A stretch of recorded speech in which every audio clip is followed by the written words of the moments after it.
আসসালামু আলাইকুম। জুমা মোবারক। নামাজ পড়তে যাব এখন।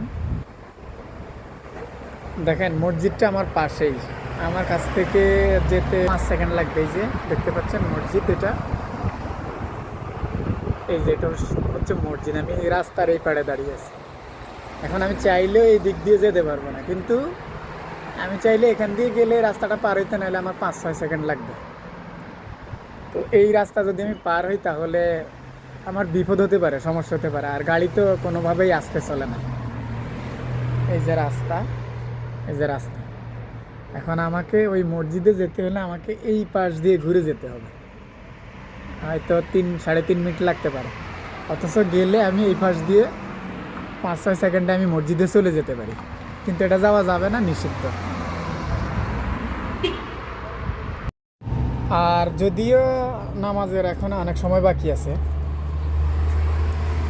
তাই এখানে রোদ একটু দাঁড়াইলাম। আর আরেকটা বিষয় হচ্ছে কি, আমাদের দেশের মতো জুমার নামাজের আগে যেরকম